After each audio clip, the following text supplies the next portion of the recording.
Buenos días, estimado profesor y compañeros. Yo soy Rodrigo Alexander Escalante de Paz y me toca hablar acerca del ordenamiento fiscal. Pues el ordenamiento fiscal es el conjunto o agrupación de tanto reglas y normas que buscan la regulación de la administración del dinero en el que el gobierno gasta o recibe. Normalmente su principal objetivo es el lograr que el Estado tenga los recursos suficientes como para cumplir o suplir con sus responsabilidades sin generar deudas grandes o afectar la economía del país. A través de este orden se establecen mecanismos para la recaudación de impuestos o el control del gasto público o planificaciones del presupuesto. Eh, este tema es muy importante debido a que el país necesita tener una estabilidad dentro de sus finanzas para poder funcionar correctamente. Si el gobierno gasta más de lo que recibe, se puede llegar a generar crisis económicas o el aumento de la deuda pública del país. Un ordenamiento fiscal permite que el Estado no dependa en exceso de los préstamos hacia otros países y pueda reaccionar de una manera adecuada ante las situaciones de emergencia como desastres naturales o crisis económicas. Además que las personas que invierten pueden ayudar a mejorar el crecimiento económico y generar empleos.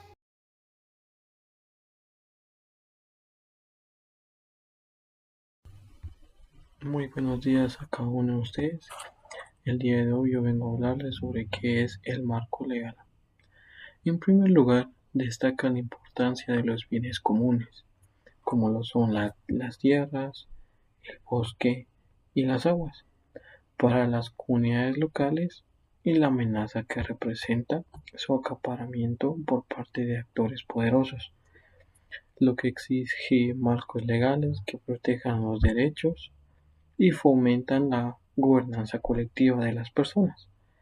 En segundo lugar, aborda el sistema educativo, donde pese a los sólidos marcos jurídicos que garantizan educación gratuita e intelectual, persisten problemas como la falta de cobertura en zonas rurales y la implementación deficiente de políticas bilingües.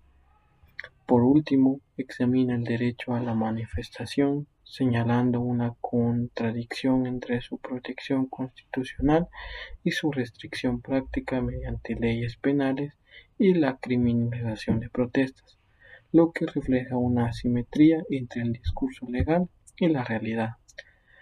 También nos habla sobre la necesidad de armonizar las leyes de su aplicación práctica, fortalecer la protección de derechos vulnerables como los indígenas y manifestantes y promover una gestión más justa de los recursos naturales.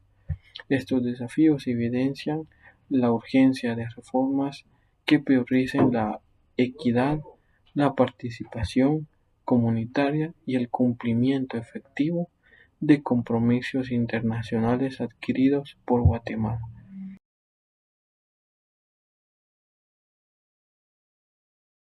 Buen día, profe. Uno de los temas que me tocó exponer a mí es sobre la educación vial. La educación vial consiste en un conjunto de normas o reglas que nos enseñan a cómo podemos movilizarnos de una forma más segura y responsable, ya sea en las calles, carreteras, el uso de las banquetas, el uso correcto de cómo debemos movilizarnos en cada área que vamos, el uso correcto de cómo debemos movilizarnos en las banquetas, de cómo acatar bien las órdenes de las señalizaciones. En este caso, la educación vial es muy importante para nosotros. Es algo que deberíamos de conocer desde muy pequeños, ya que hay mucho problema ya en este sentido. de que de pequeños no nos enseñan esto y no tenemos algún tipo de idea de cómo podemos respetar o no respetamos las indicaciones que podemos encontrar en estas vías, ya sean carreteras, caminos o banquetas inclusive. Estas normas son exclusivamente para, no solo para nosotros como peatones, sino que también para el uso de conductores, también el uso de pasajeros, que es muy importante,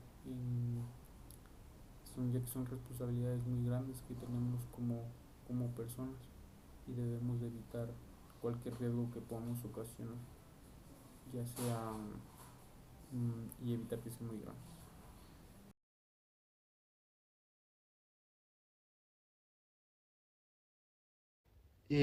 La cultura tributaria se podría decir que es el conocimiento o responsabilidad que tienen las personas sobre el pago de los impuestos.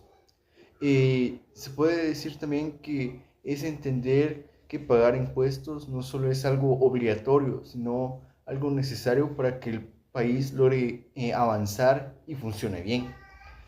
Los impuestos son el dinero que las personas y las empresas le dan al gobierno para que éste pueda pagar gastos necesarios como podría ser escuelas, hospitales, carreteras o la seguridad en general. Si todos pagan impuestos de una manera debida, el Estado puede tener unas mejoras que ayuden a todas las personas y nos beneficien. Es importante saber sobre la cultura tributaria, ya que si todos contribuimos dinero y exigimos que el dinero se use de una manera correcta, podemos tener varias oportunidades y mejorar las condiciones en las que vivimos. El problema es que algunas personas no tienen una buena cultura tributaria y evitan pagar impuestos porque no confían que el gobierno o los encargados de este no aporten o usen de una manera indebida los impuestos. La cultura tributaria es clave para que todos tengamos mejores servicios y una sociedad más justa.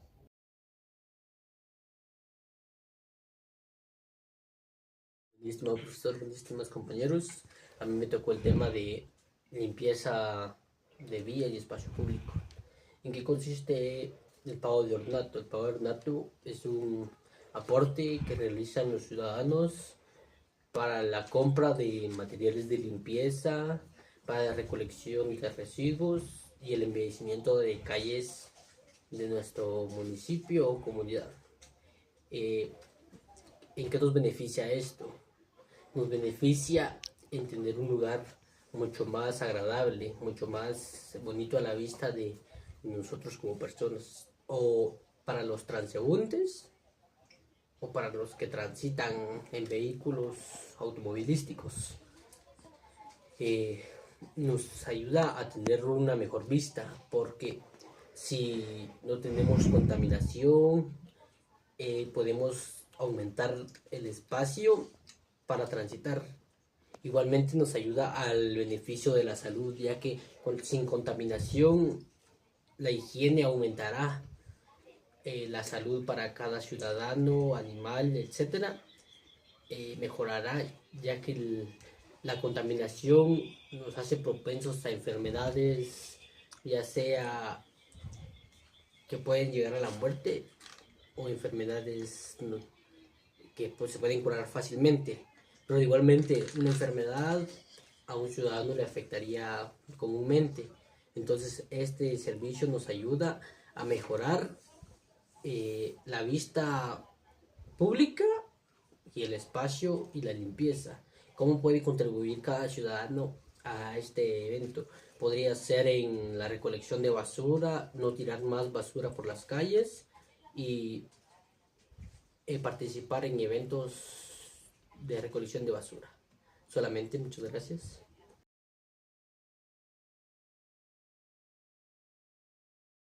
Bueno, el tema sufragio, participación a través del voto, para mí es una oportunidad real de hacer valer mi voz. Muchas personas pueden pensar que solo es un voto, que no cambia nada, pero también hay personas el cual lucha para que se pueda ejercer este derecho.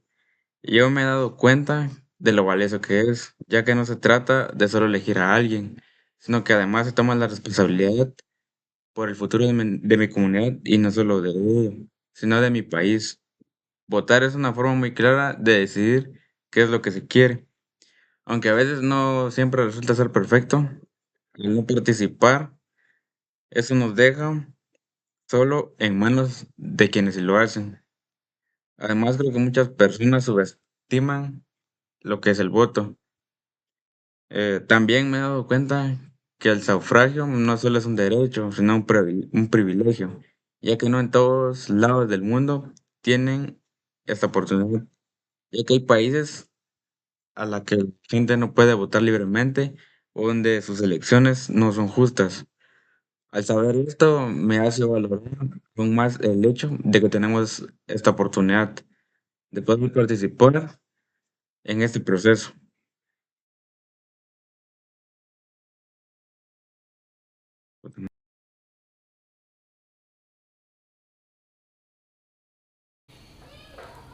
Derechos y deberes constitucionales. Aprender sobre los deberes y derechos cívicos y políticos constitucionales que deben cumplir todos los guatemaltecos. Estas disposiciones buscan fortalecer la participación activa de los guatemaltecos en la vida democrática y asegurar el respeto a las leyes y a las constitucionales del país. Esta información se establece en la Constitución Política de la República de Guatemala en el capítulo 3, artículo 35. Los deberes cívicos de los guatemaltecos según la Constitución incluyen servir y defender a la patria, protegiendo la soberanía nacional, cumplir y hacer cumplir las constituciones, garantizando el orden legal y trabajar por el desarrollo del país, contribuyendo al progreso económico, social y cultural. También deben pagar impuestos para financiar servicios públicos, obedecer a las leyes y respetar a las autoridades. Si así es requerido, prestar servicio militar o social en beneficio de la nación. Estos deberes aseguran una sociedad organizada y fortalecimiento del Estado. Del mismo modo que nuestra Constitución reconoce derechos, reconoce también el conjunto de obligaciones que las personas tienen hacia el Estado y la sociedad. De entre estas obligaciones, nuestra Carta Magna, de particular importancia al respeto de los derechos ajenos, al sostenimiento de los gastos públicos, a la defensa nacional y al respeto del medio ambiente y cumplir el orden jurídico. Los deberes constitucionales constituyen un límite y un complemento necesario de los derechos fundamentales, garantizando que el ejercicio de la liberación individual no afecte negativamente al interés general de los derechos de los demás miembros de la comunidad. Los derechos y deberes constitucionales son los que todos los guatemaltecos hemos adquirido por mando constitucional y nadie nos puede quitar nuestros derechos y deberes, ni podemos renunciar a ellos.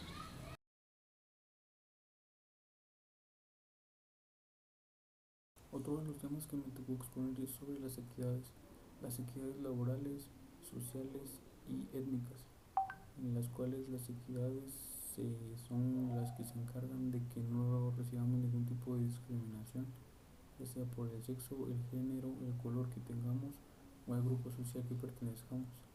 En este caso, las equidades laborales se enfocan más en que podamos tener todos las mismas oportunidades de trabajo, de empleo, sin importar la religión a la que pertenezcamos, las discapacidades que poseamos. También podamos encontrar la posición económica que tengamos. Se encarga de que nos puedan brindar ese apoyo laboral y que tengamos las mismas oportunidades laborales que otras personas.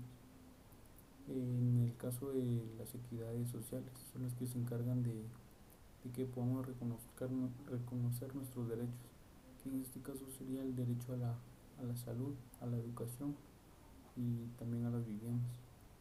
Son derechos fundamentales que tenemos nosotros como personas y las equidades sociales se encargan principalmente de eso para que no tengamos ningún tipo de discriminación y que todos podamos tener los mismos derechos que las demás personas poseen.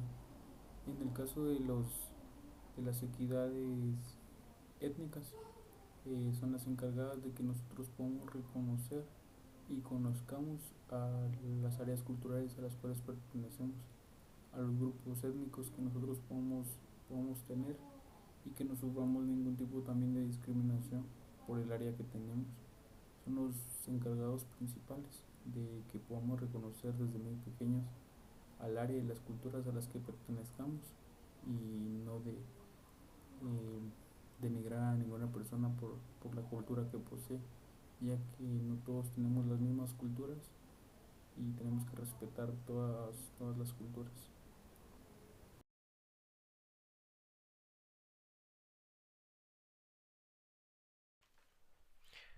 El respeto a las diferencias pluriculturales y multilingüísticas es un valor fundamental para la construcción de una sociedad justa y equitativa, una sociedad ideal. Esto se refiere a la capacidad de reconocer, valorar y aceptar todas las diferencias que existen en un solo lugar respecto a la cultura y a la lengua. Esto también incluye el apreciar y el respetar todas sus costumbres y tradiciones. Como en muchos países, la diversidad cultural y lingüística se hace presente en las 4 etnias dominantes en la región, que son la ladina, la maya, la garífuna y la xinca. Cada una de ellas con sus propias formas de expresión que van desde la Cuaresma y Semana Santa en la ladina a las tradiciones ancestrales de la maya, los rituales y danzas tradicionales de la cultura garífuna, entre otras. El respetar estas diferencias no solo consiste en reconocerlas ya, sino se trata de respetarlas, promoverlas y divulgarlas para que se hagan conocidas.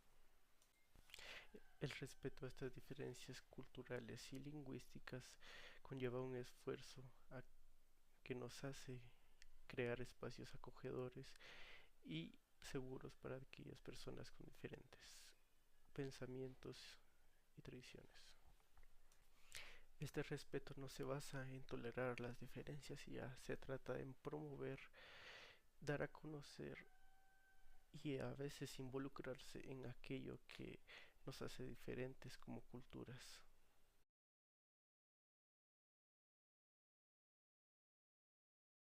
Buenos días. A mí me toca hablar de qué es la ciudadanía. La ciudadanía es un concepto clave en las sociedades organizadas que se refieren a pertenencia legal, social y cultural a una persona o una comunidad estructurada, ya sea un país o una ciudad. Este vínculo jurídico y político entre el individuo y el Estado le otorga ciertos derechos y obligaciones dentro de su territorio. Ser ciudadano significa ser miembro de una nación, estar sujeto a sus leyes y regulaciones y a cambio recibir derechos fundamentales como el derecho al voto, la protección del Estado y el acceso a servicios públicos esenciales. Sin embargo, la ciudadanía también conlleva responsabilidades, como respetar las leyes y contribuir mediante el pago de impuestos. A lo largo de la historia, los criterios para ser considerado ciudadano han variado considerablemente. En la actualidad, la ciudadanía está estrechamente vinculada al concepto de nacionalidad, que establece una conexión legal y formal con un país determinado. Sin embargo, la ciudadanía no solo implica tener derechos políticos, como el derecho al voto o a ser elegido a cargos públicos, sino que también abarca aspectos sociales, culturales y económicos.